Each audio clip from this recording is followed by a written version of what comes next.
नमस्कार दोस्तों, स्वागत है आपका अपना यूट्यूब चैनल टुडे एग्जाम पर। दोस्तों आज है 13 सितंबर 2022 और आज आरआरबी ग्रुप डी की एग्जाम थी। सेकेंड शिफ्ट की एग्जाम भी समाप्त हो चुकी है।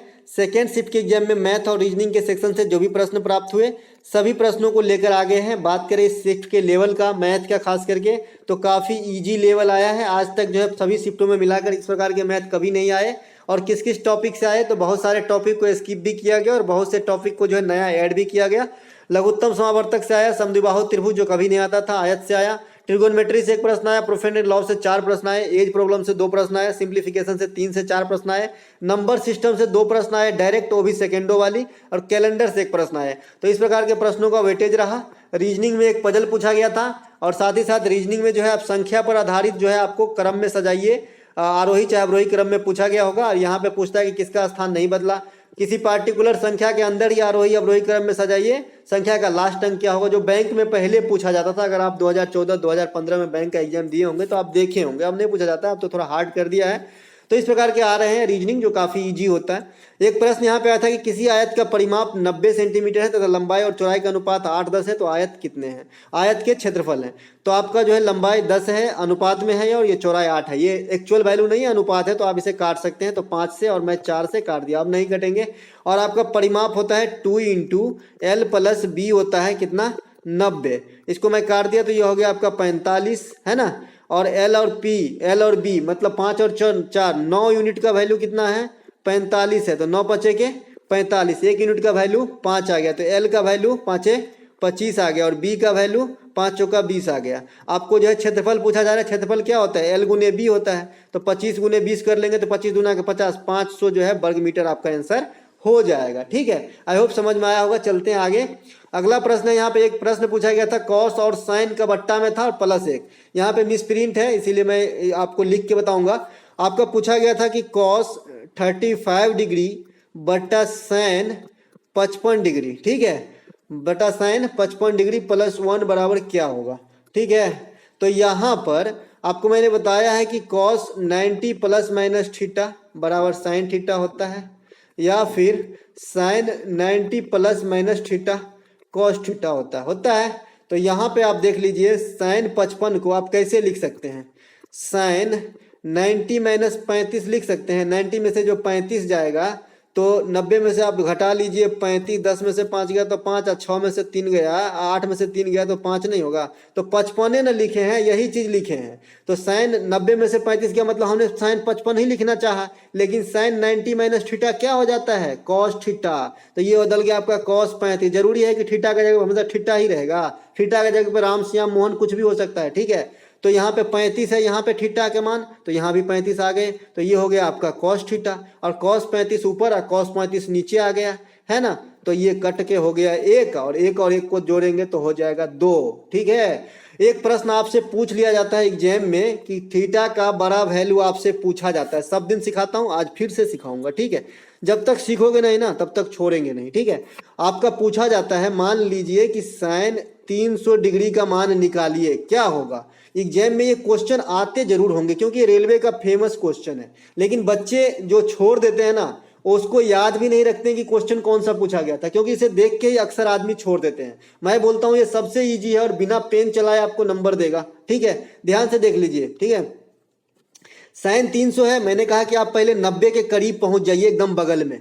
तो 9 × 70 227 जो के पास हम चलेंगे। ठीक है, 9 × 27 एक 0 डालेंगे, 90 के 3 गुणज के पास हम चले गए, बचा 30। अभी तक मैंने कुछ भी नहीं लिखा है, यही चीज लिखा हूँ साइन 300 डिग्री, लेकिन ये अलग कर दिया कि 90 के गुणज वाला अलग और अलग जो बच गया वो अलग। ठीक है, इसके बाद 90 के ये कैसा गुणज है, ये विषम गुणज है, 90 × 3 है।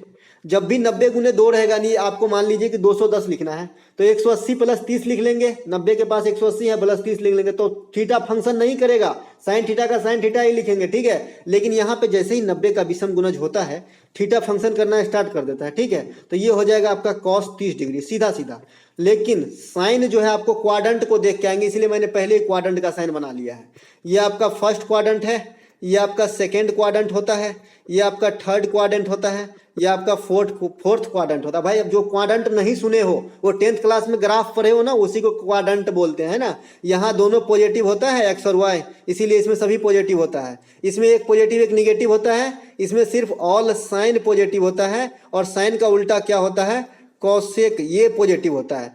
तीसरे क्वाड्रेंट में जो है ऑल साइन टेन पॉजिटिव होता है इसमें, थर्ड वाले में, और टेन का उल्टा जो है कॉट पॉजिटिव हो जाएगा। चतुर्थ वाले में कॉस पॉजिटिव होता है और कॉस का उल्टा सेक पॉजिटिव होता है। तो ये तो हो गया आपका क्वाड्रेंट। अभी आप किसका मान निकालने चले थे, साइन का, और साइन कितने डिग्री, 300 डिग्री।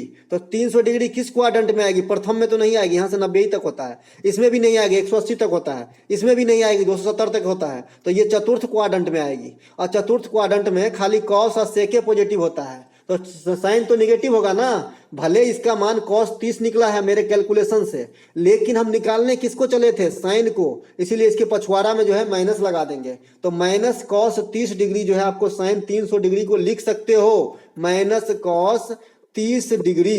अब cos 30 का मान आप जानते हैं हमसे अच्छा, √3/2 पीछे में माइनस लगा लीजिए, तो यही आपका साइन जो है साइन 300 डिग्री का जो है सिंप्लीफाइड मान है। तो इस प्रकार के आपको निकालना आना चाहिए, बड़े बड़े एग्जाम से लेके छोटे छोटे एग्जाम तक पूछे जाते हैं।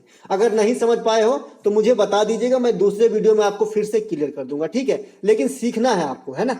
चलते हैं आगे।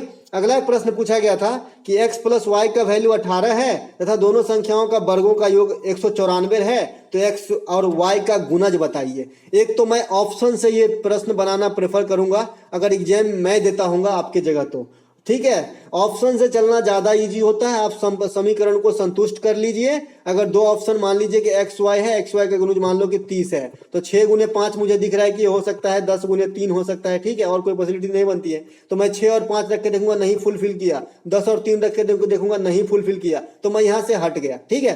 तो इस प्रकार से ऑप्शन देख के चलेंगे, 4 से 5 सेकंड में सब काम हो जाता है, क्योंकि आपका जो है इससे गुना का करना का फास्ट ये सब प्रैक्टिस हो जाती है मन के अंदर, ठीक है। फिर भी यहाँ ऑप्शन नहीं है, मैं बनाता हूँ। इसे बनाने की क्या विधि है, आप जो है यहाँ पे दे रखा है कि दोनों संख्याओं का वर्गों का योग भी दिया है आपको, एक इंफॉर्मेशन और है, x² + y² = 194 भी दिया है।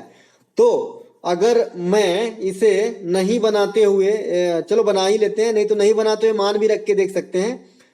12 और 6 18, 12 का 144 और 6 का 36, तो 40 30 70 6 180 होता है, नहीं हुआ, 194 तक जाना है। एक बढ़ा दीजिए, 13 का स्क्वायर और प्लस 6 का स्क्वायर कर लेते हैं, तो 169 और प्लस 36 9 6 15, ये भी नहीं हुआ, ठीक है। 13 और 5 कर लेते हैं, अब 18 ही है ना जी, तो 13 6 19 हो जाएगा। 5 करेंगे तो 13 और 25 कर लेते हैं, तो 9 5 14 के 4 हाथ में 1 आ रहा है, 6 2 8 1 9 और 1 194 हो गया। तो हमारा संख्या एक जो है 13 है और एक जो है 5 है, ये तो हमारा तुक्का विधि है, ऑप्शन का विधि है, ठीक है। तो 13 5 65 हमारा आंसर हो जाएगा। लेकिन अगर आपको नहीं आता तो आप कैसे बनाएंगे, तो आप बनाएंगे स्क्वायर करके, क्योंकि आपको स्क्वायर का भी वैल्यू पता है। x² + y² का वैल्यू 194 दे रखा है इन्फॉर्मेशन में, और एक इन्फॉर्मेशन ये है, दोनों तरफ स्क्वायर कर दिए तो कितना आएगा, 194 तो आएगा करेगा, प्लस 2xy आएगा है, बराबर 18 का स्क्वायर 324 आएगा, और 2xy का वैल्यू निकालना है, 194 324 में से घटा देंगे। अब इधर से भूल जाइए इसको, क्योंकि मैं उधर ले गया, ठीक है, माइनस में हो जाएगा 194, तो 0, 12 में से 9 गया तो 3, और 2 में से 1 गया तो 1, 130/2 करेंगे तो xy का वैल्यू 65 ऐसे भी आएगा, ठीक है। तो कैसे भी कीजिए, आपके ऊपर डिपेंड करता है कि आप कैसे करते हैं एग्जाम के अंदर। मैं ऐसे प्रश्न को ऑप्शन से करता हूं, यहां तक कि सीजीएल में भी 40% मैथ में ऑप्शन से करता हूं। आपको भी आना चाहिए ताकि आपका टाइम बचे, और जो लेंदी मैथ है उसमें अपना टाइम लगाइए, ठीक है।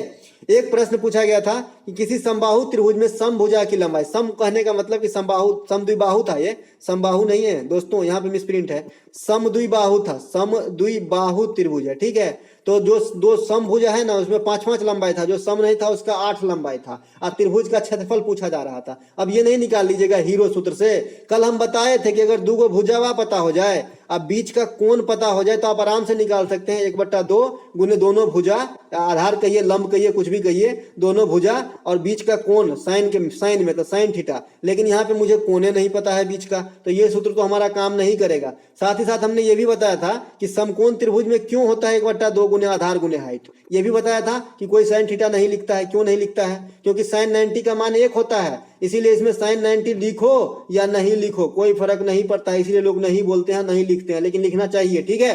तो ये भी बात है आपको कि यहाँ से त्रिभुज का क्षेत्रफल का सूत्र आया था, ठीक है। तो मैंने कहा कि दो भुजा और उसके बीच में बनने वाली कोण का अगर मान आपको पता हो तो आप आराम से 1/2 गुने दोनों भुजाओं का, मान लीजिए कि B1 एक भुजा है, एक B2 है, और साइन मान लीजिए कि इस बीच का 30 डिग्री का कोण होता तो हम 30 लिख देते और हमारा आंसर हो जाता। लेकिन यहाँ कोण पता नहीं है, एक एक बात बताऊंगा, भले वीडियो थोड़ी लंबी होने दीजिए, आपको सब कुछ सीखना है बारीकी से, ठीक है।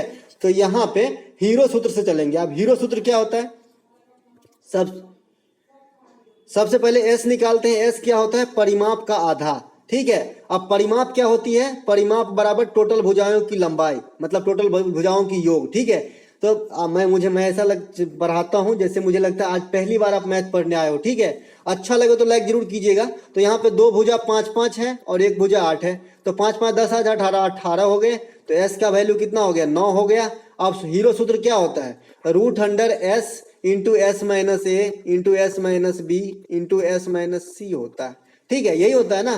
तो अभी कितना निकला था आपका एस, तो 9 निकला था। 9 में से एक बार 5 घटाइए तो कितना आएगा, 4। 9 में से फिर एक बार 5 घटाइए क्योंकि दो भुजा 5-5 है, ठीक है। तो ये फिर 4 आएगा। 9 में से 8 घटाइए तो कितना आएगा, 1 आएगा। अब ये रूट से आप बाहर खुद ही निकाल सकते हैं। 9 का 3 निकल जाएगा, 2 को 4 का 1 को 4 निकल जाएगा, तो 12 हो जाएगा इसका क्षेत्रफल, ठीक है। 12 हो जाएगा इसका क्षेत्रफल। चलते हैं आगे।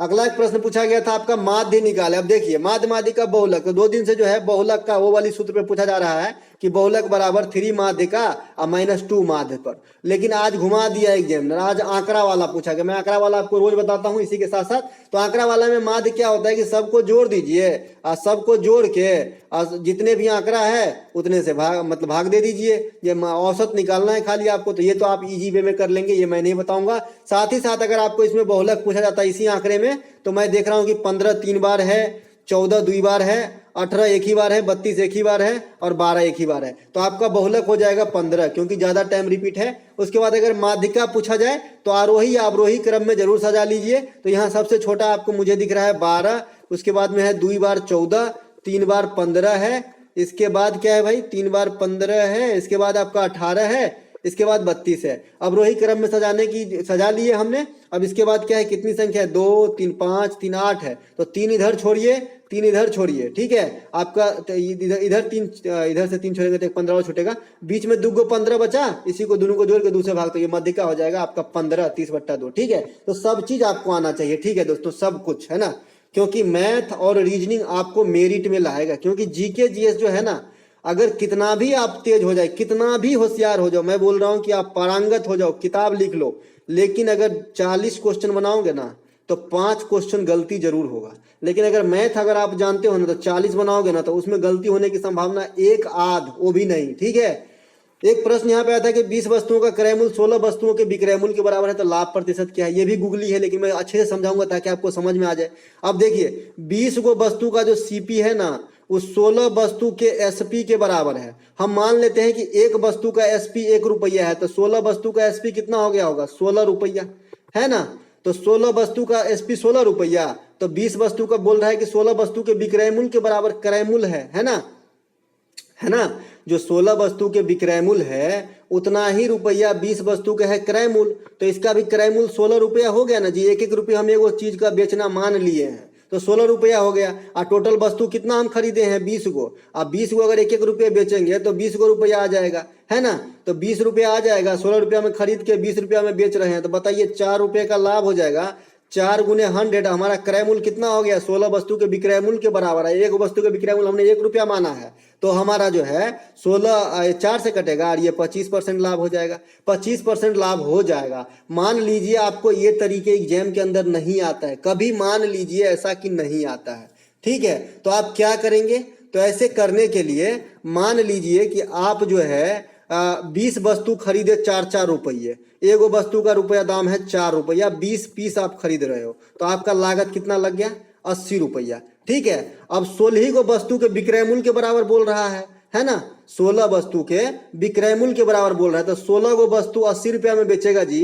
16 गो वस्तु बेचेगा 80 रुपया में, तो एगो वस्तु 5 रुपये बेचना पड़ेगा ना जी, तो 1 रुपया लाभ हो जाएगा ना।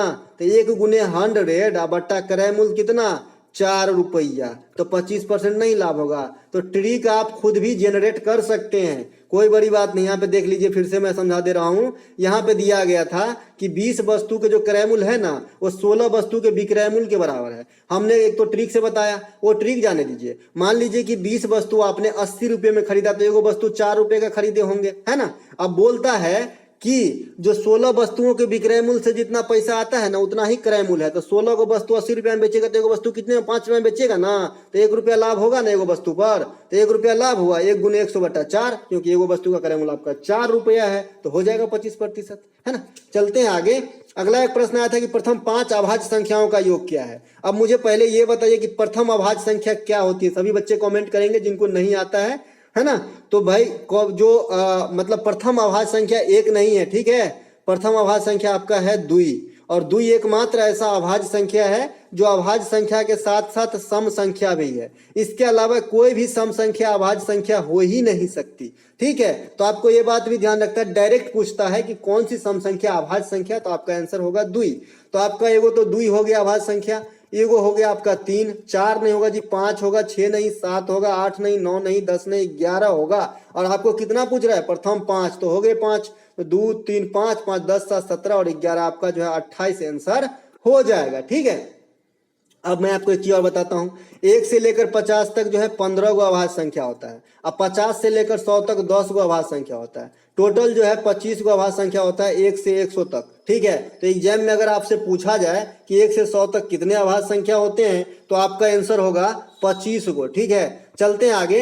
एक प्रश्न यहाँ पे पूछा गया था कि कोई व्यक्ति 2/3 चाल 20 किलोमीटर प्रति घंटा के चाल से चलता है तथा शेष दूरी 50 किलोमीटर प्रति घंटा के चाल से चलता है, तो उसकी औसत चाल क्या है। अब देखिए, एगो तो 2/3 चाल चला है और शेष हो जाएगा 1/3, क्योंकि एक में से शेष घटाएंगे 2/3, तो 1/3 ना बचेगा। और घटाने का क्या तरीका, आप बार बार एक में से घटाते नहीं बैठिएगा, ठीक है। एग्जाम में वो नीचे से ऊपर कितना कम है, 1 कम है, देखिए उतना ही बट्टा निचल का, उतना ही शेष होता है, ठीक है। टाइम एंड वर्क में ये काफी काम में आने वाला जो है ये बात है आपका, कि मान लीजिए 1/7 काम कर लिया तो 6/7 काम शेष बचा है ना। इस प्रकार का बात मैं सिखाना चाहता हूं और कुछ नहीं। तो जो आप जो है ऐसे में मान लीजिए कि कोई एक ऐसा दूरी ले लीजिए जो 1/3 से कटता हो सिंपली। तो मैं 30 ले लेता हूं दूरी। 2/3 कितने हो जाएंगे इसके? 2/3 हो जाएंगे 20 किलोमीटर। 20 किलोमीटर आपका चल रहा है बंदा कितने के स्पीड से? 40 के स्पीड से, ठीक है। ये समय लग रहा है, समय बराबर दूरी बट्टा चाल, है ना, ये समय है जी, है ना। उसके बाद आपका 1/3 कितना हो जाएगा? 30 का 10 किलोमीटर। 10 किलोमीटर कितने से चल रहा है? 50 के स्पीड से, ठीक है। अब हम काट देते हैं, ठीक है। तो 1/2 प्लस 1/5 आपका एलसीएम हो गया 10, है ना। तो 5 मैं आपको बताने के लिए बता रहा हूँ, नहीं तो मैं तो ऐसे ऑप्शन से मार देंगे इसको देख के, ठीक है ना, मिला लेंगे हम, ठीक है। 5 दूना के 10, तो ये आपका हो गया 5 और 2, ये हो गया 7, है ना। तो 7/10 हो गया क्या आपका? ये है आपका समय, समय लगा है। और टोटल दूरी आपने कितना माना था? 30 किलोमीटर। समय कितना लगा है? 7/10 घंटा, ठीक है। तो आपका नहीं निकल जाएगा 30/1 गुने 10/7, मतलब 300/7 जो है, 300/7 आपका पर किलोमीटर जो है इसकी औसत चाल है, ठीक है। 7 से काट दीजिए, 7 चौका 28, 2 पर 0 20, 7 दूनी की 14, 6 पर 0 7, 7 नमा 63, 8 7 56। तो 42.8 जो है इसके औसत चाल होंगे इस बंदे के, ठीक है। एग्जैक्ट आंकड़े हैं एग्जाम के, ठीक है। इसीलिए बोलते हैं लोग कि लेंदी प्रश्न आ रहा है, कैलकुलेटिव आ रहे हैं। राम ने एक पुरानी साइकिल 1200 रुपये में खरीदा था, 300 रुपये की मरम्मत पे खर्च किया, 1800 रुपये में बेच दिया। राम का प्रतिशत गूगली था, प्रॉफिट एंड लॉस से आंकड़े भले डिफरेंट है लेकिन यही गूगली था। इससे पहले जो एग्जैक्ट वाला आपने देख लिया था सेम दोहराया गया था। तो 1200 में खरीदा, 300 रुपया मरम्मत पे खर्च किया, तो सीपी कितना हो गया? सीपी हो गया आपका 1500 रुपया, ठीक है। और कितने बेच दिया? 1800 रुपये में। लाभ कितने हो गए? 300 रुपये में। लाभ प्रतिशत पूछा जा रहा है तो 20% दिख रहा है, लेकिन फिर भी लाभ गुने 100 बटा क्रय मूल्य, तो इसको काट दिए, 15 दूनी के 30, एगो 0 पड़ गया, तो 20% आपका लाभ हो जाएगा। एक प्रश्न यहाँ पे पूछा गया था कि एक व्यक्ति 14 मीटर उत्तर की तरफ, ये रीजनिंग के प्रश्न है, थोड़ा सा देख लीजिए। एक व्यक्ति 14 मीटर उत्तर की तरफ, तो पहले दिशा समझिए आप। ये है आपका नॉर्थ, ये है साउथ, ये है ईस्ट और ये है वेस्ट। इसी के साथ साथ और भी जब जटिल लगाने लगते हैं एग्जामिनर, तो ये नॉर्थ ईस्ट के बीच में है तो ये हो गया आपका नॉर्थ ईस्ट, ये साउथ और ईस्ट के बीच में है तो ये आपका हो गया साउथ ईस्ट। ये आपको साउथ वेस्ट के बीच में है तो एस डब्ल्यू हो गया, ये नॉर्थ और वेस्ट के बीच में है तो ये नॉर्थ और वेस्ट हो गया। इसके साथ साथ एक चीज और सीखिए, अगर आपने एक दिशा से सीधे पूरब से उत्तर से पूरब आया तो 90 घुमा, ठीक है, लेकिन अगर उत्तर से उत्तर पूर्व आया तो 45 घुमा। देखने से ही पता चल रहा है जी, तो ये सब पता होना चाहिए आपको डायरेक्शन में, ठीक है। तो ये सब डायरेक्शन है ना। अब देख लेते हैं कि एक व्यक्ति 14 मीटर उत्तर की तरफ गया, ये रहा 14, यहां से व्यक्ति चलना स्टार्ट किया उत्तर की तरफ, ठीक है। फिर 15 मीटर पूरब की तरफ, अब यहां से 15 मीटर पूरब की तरफ गया है। उसके बाद दाएं, फिर दाएं मुड़कर 7 मीटर। अब दाहिना हाथ कहाँ होगा जब हम उस पूरब की तरफ मुंह करेंगे तो कि इधर होगा, तो 7 मीटर यहां से चला है दाएं मुड़ के। फिर बोलता है कि फिर से दाएं मुड़ गया और 15 मीटर चला। अब देखिएगा इधर आ गया, फिर से दाएं मुड़ के 15 मीटर चल गया, ठीक है। तो बोलता है वो प्रारंभिक बिंदु से कितनी दूरी पर और किस दिशा में है, तो प्रारंभिक बिंदु से उत्तर दिशा में है और 7 किलोमीटर की दूरी है। क्योंकि आप देख लीजिए ये 7 तय कर लिया था, तो टोटल 14 है तो ये 7 हो गया, तो ये भी 7 ना बचा, और 15 जो बीच की फासला हो तो तय कर लिया, ये यहाँ पर आ गया इस गोला पर, तो 7 किलोमीटर उत्तर दिशा में जो है ये बच्चा खड़ा है, ठीक है। चलते हैं आगे। अगला एक प्रश्न आपसे डायरेक्ट पूछा गया था, भाई 34 का घन कितना होता है एग्जैक्ट। तो 34 का घन ज्ञात नहीं करेंगे हम एग्जाम में, हम 34 गुने 34 एक बार तो लिखेंगे जरूर, लेकिन हम इसको गुना नहीं करेंगे। अब देखिए 7 गुने 7 गुने 7, 7 सत्ते 49, 7 343 होता है जी, हाँ 343 से होता है। तो 4 3 7 3 10। अब 10 में अंकों का योग कितना है, 1 और 0 1, तो हम ऑप्शन में गिन लेंगे कि भाई अंकों का योग किसका 1 आ रहा है, वही हमारा आंसर हो जाएगा। यहाँ पे आप गुना कर लीजिए और याद रखिए कि अंकों का योग जो है 1 आएगा। मैंने कहा अंकों का योग 1 आएगा, मैं गुना करके आपको दिखाता हूँ। 34 का पहले हम स्क्वायर कर लेंगे, 4 चौका 16 के 6 हाथ में 1, 3 दूना के 6 चौका 24, 1 25 के 5 हाथ में 2, 3 3 9 2 11, 1156 हो गए।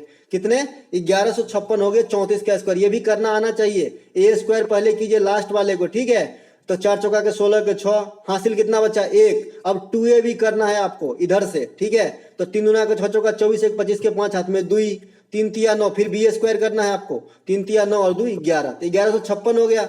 अब मैं 1156 को 34 से फिर से गुना करना है, तो 1156 को 3 से गुना कर लेते हैं, तो 1133 और 150, तो 3450 और 36 का 18, तो 3450 हो गया, 18 हो गया, तो 3468 हो गया जी, ठीक है। इसके बाद 1156 चौका तो 4400 और 200 हो गया, तो 4600 और 4624 हो जाएगा ये, तो 4624 हो जाएगा, 4624। अब ये मैं दशमलव के स्थान पे गुना कर रहा था तो एक 0 डालना पड़ेगा, ठीक है। अब हो गया हमारा 4, ये हो गया 8 2 के 0 हाथ में 1, 6 6 12 1 3 हाथ में 1, 4 4 8 1 9 और 1 ये 3। अब जोड़िए जरा इसको, 39 304 को, 9 3 12 3 15 और 4 कितना हो गया जी, 15 और 4 19, 9 और 1 कितना हो गया, फिर से जोड़िए 10। तो 10 में कितना है अंकों का योग, 1 आया। तो इसी प्रकार से मैं देख लेता हूं कि अंकों का योग कितना है, इसी पे मैं गुना को मैं पहले से ही करके रखा हूं। आपको भी ऐसे आना चाहिए। अगर इस पे आपको वीडियो चाहिए तो मुझे बता दीजिएगा, मैं आपको बता दूंगा, ठीक है। चलते हैं आगे।